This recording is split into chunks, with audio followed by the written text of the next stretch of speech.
बिस्मिल्लाहिर्रहमानिर्रहीम। मौजूद असातिज़ा कराम, अस्सलाम वालेकुम। मेरा नाम साजिदा नूर है और मैं आपको गौहर पब्लिशर्स की जानिब से खुशामदीद कहती हूँ। हमारा मोटो है redefining the geography of education through digital resources for conceptual learning. आज के इस वीडियो लेक्चर में हम गौहर निदाए उर्दू जमात पंजुम के सबक नंबर 23 माँ का ख्वाब को शुरू करने जा रहे हैं। तो आइए चलते हैं हासिलात ताल्लुम की जानिब। डियर टीचर्स, सफ़ा नंबर 156 पर इस नज़म की तदरीस के बाद हमारे तुलबा इस काबिल हो जाएंगे कि वो उर्दू के हवाले से बरकी मीडिया से अपनी पसंद सुनकर समझ सकें। बरकी मीडिया पर लय और आहंग के साथ अल्लामा मोहम्मद इकबाल रहमतुल्लाह अलैह का कलाम बहुत बड़ी तादाद में मौजूद है।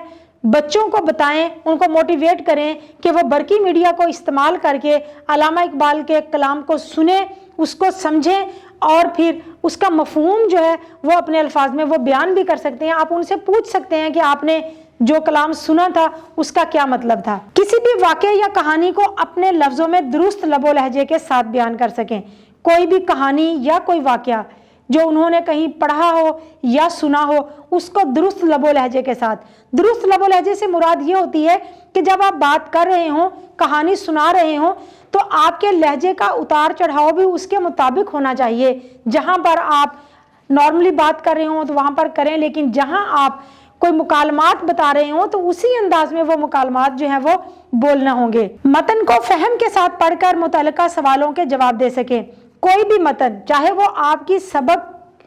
वो आपकी किताब का कोई सबक हो, आपके निसाब का कोई सबक हो, या आप इससे हटकर कोई इबारत उनको दें, तो वो उसका मतन समझकर उससे मुतल्लिक सवालात के जवाबात दे सके।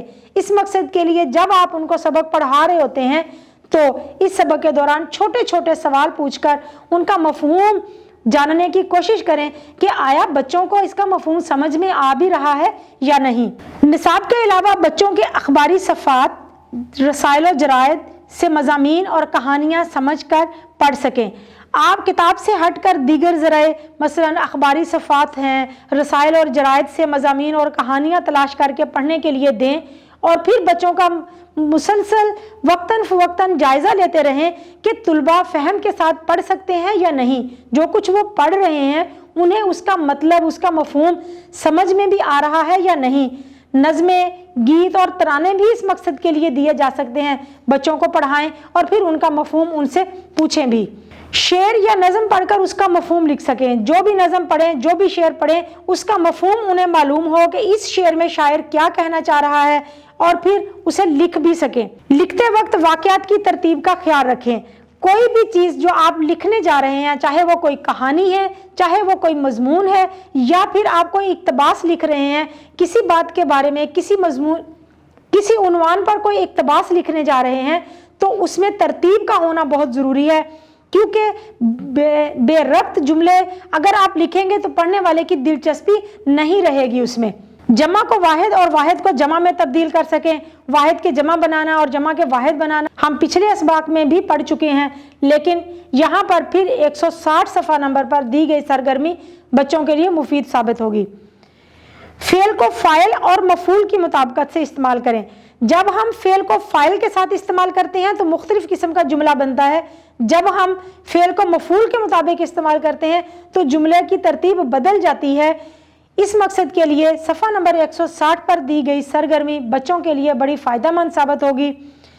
दोस्तों को दावतनामे और तहनीती कार्ड तहरीर करें। मुख्तलिफ मौक़े पर हम अपने दोस्तों को, अपने बहन भाइयों को, अपने रिश्तेदारों को कार्ड्स भेजते हैं। कभी हम उनको किसी दावत पर बुलाने के लिए, या फिर उसकी सालगिरह पर, या फिर ईद पर हम उसके लिए अपनी नेक ख्वाहिशात के कार्ड्स भेजते हैं। तो बच्चों को वो कार्ड्स खुद बनाने आना चाहिए और ख़ुद लिखने आने चाहिए। इस मकसद के लिए आप क्लासरूम में बच्चों के लिए ये एक्टिविटी जो है वो तरतीब दे सकते हैं कि बच्चे कार्ड्स लेकर आएँ और फिर वहाँ पर बैठकर लिखें जिसको वो कार्ड लिख रहे हैं, और आपने उनकी इस सिलसिले में रहनुमाई करनी है। डियर टीचर्स, उम्मीद है कि आपको आज का ये लेक्चर बहुत अच्छी तरह से समझ आ गया होगा। आपकी सहूलियत के लिए गौहर पब्लिशर्स की वेबसाइट पर की books, scheme of studies, lesson plan और मॉडल पेपर्स दे दिए गए हैं। आप उन्हें वहां से इस्तेमाल करके अपने तरीक़ा तदरीस को मज़ीद बेहतर बना सकते हैं। इंशाल्लाह अगली वीडियो में अगले लेक्चर के साथ फिर मिलेंगे। अल्लाह हाफ़िज़।